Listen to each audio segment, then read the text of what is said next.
इसकी स्मृतियाँ उन 2 बालकों के बलिदान से जुड़ी हुई है, जो एक 7 वर्ष के थे जोरावर सिंह और एक 5 वर्ष के थे फतेह सिंह।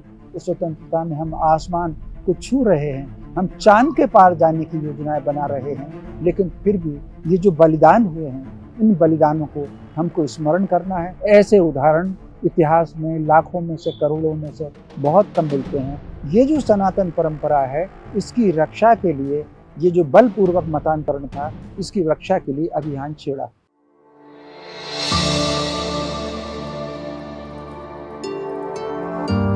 आज 26 दिसंबर का दिन है और 26 दिसंबर पूरे देश में वीर बाल दिवस के रूप में हम लोग मनाते हैं और इसकी स्मृतियाँ उन 2 बालकों के बलिदान से जुड़ी हुई है, जो एक 7 वर्ष के थे जोरावर सिंह और एक 5 वर्ष के थे फतेह सिंह। इनको जिंदा दीवार में चुनवा दिया गया था, ये औरंगजेब के काल में, और उन पर ये शर्त थी कि यदि वो इस्लाम ग्रहण कर लेंगे तो उनकी जान बख्शी जा सकती है, उनको जीवित छोड़ा जा सकता है। लेकिन ये दोनों बालक क्रूरता के साथ यातना दिए जाने के बाद और जिंदा दफन करने के बाद, दीवार में दफन करने के बाद भी इन्होंने अपना धर्म नहीं छोड़ा। ऐसे 2 बालकों की स्मृति में आज हम वीर बाल दिवस मनाते हैं। तो ये जो तिथि है वीर बाल दिवस की, ये दोनों बालकों का बलिदान है। ये बलिदान की तिथि की पृष्ठभूमि भी बहुत लंबी है। जो मुगल बादशाह औरंगजेब का काल था, औरंगजेब ने जब भारत पर शासन आरंभ किया, 1659 के आसपास औरंगजेब ने अपना शासन आरंभ किया, तो आरंभिक कुछ साल तो उसके ऐसे निकल गए, अपना जो भाइयों के साथ संघर्ष था उसमें, लेकिन उसने 1667 के बाद भारत के पूरी तरीके से रूपांतरण का अभियान चलाया। सारे मंदिरों को जो तोड़ने का, मथुरा का मंदिर है, काशी का मंदिर है, अयोध्या का मंदिर है, वो जो सारे टूट करके जो उनका रूपांतरण का अभियान चला, वो इसी समय चला। और फिर एक जजिया कर लगाया। जजिया कर केवल हिंदुओं पर लगता था और वो कई गुना बढ़ा दिया। फसल अगर खराब हुई, ये 1669-70 के आसपास फसल अगर 2 साल लगातार खराब हुई, तब भी जजिया कम नहीं हुआ। और उसके बाद शर्त उसकी केवल एक थी, इसी से मुक्ति की, कि आप इस्लाम ग्रहण कर लीजिए तो मुक्ति होगी।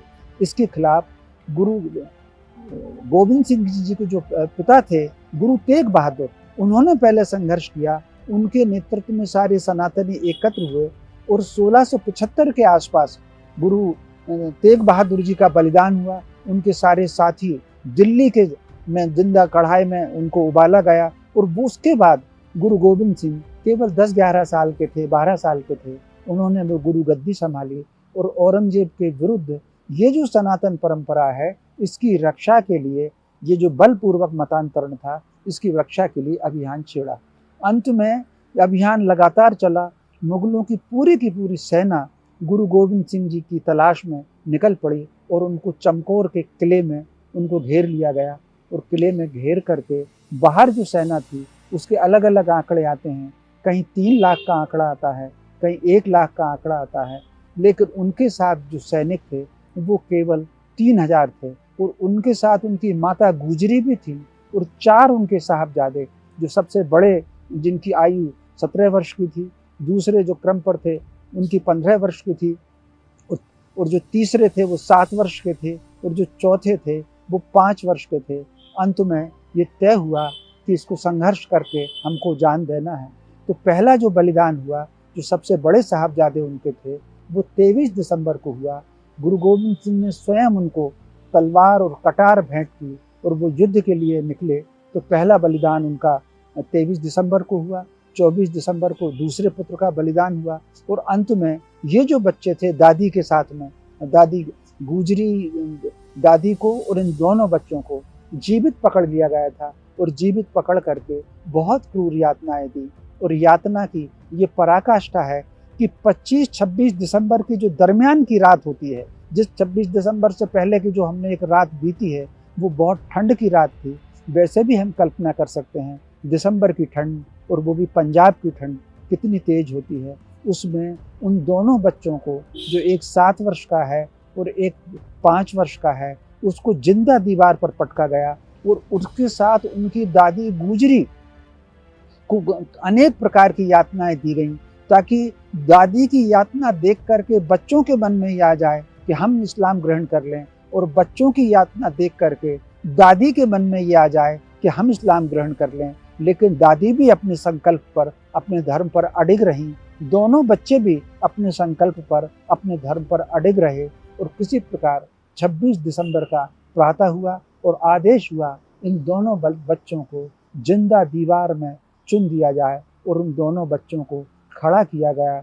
खड़ा करके जिंदा उनको दीवार में चुना गया, और उनको जिंदा चुन करके जो उनकी दादी गुजरी थी उनको भी बहुत क्रूरता के साथ उनकी खाल उतारी गई। खाल उतार करके उसमें नमक डाला गया, मिर्ची डाली गई। इतनी क्रूरता के साथ देवी गुजरी के उसमें प्राण लिए।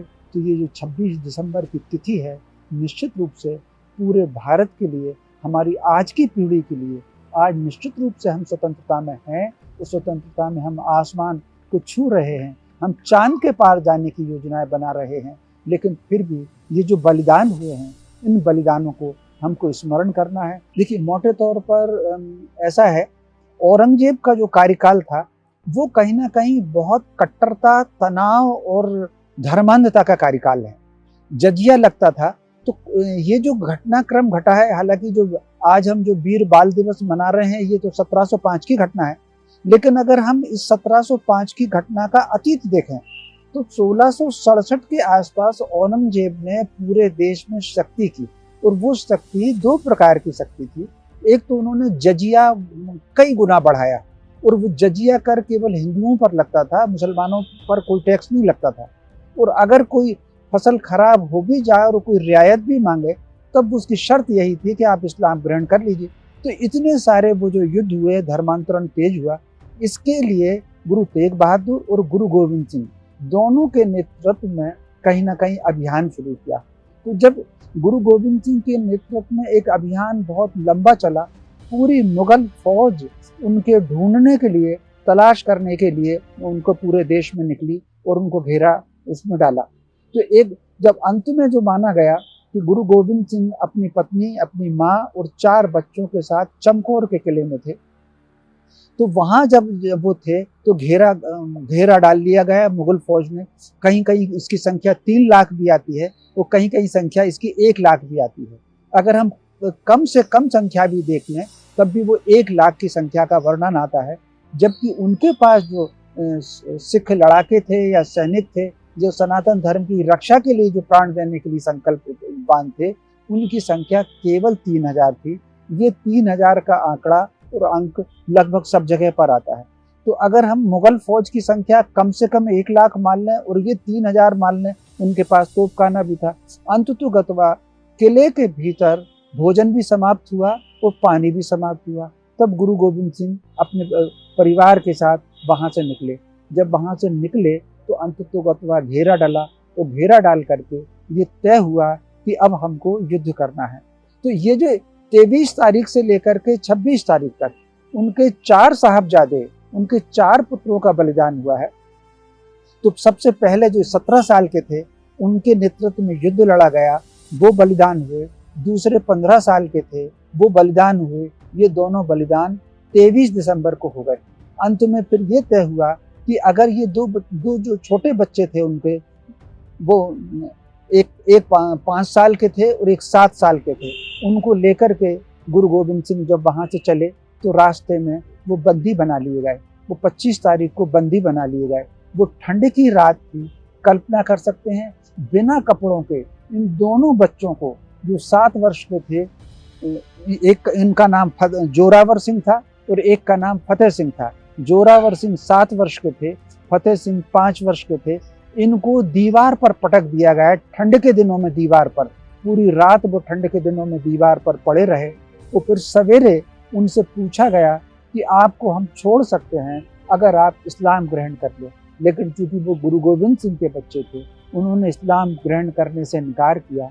तब उनको 26 दिसंबर के दिन जिंदा दीवार में उनको चिनवा दिया गया। तो इस प्रकार 5 वर्ष के एक बालक फतेह सिंह और 7 वर्ष के जोरावर सिंह, इनको जिंदा दीवार में चुलाया।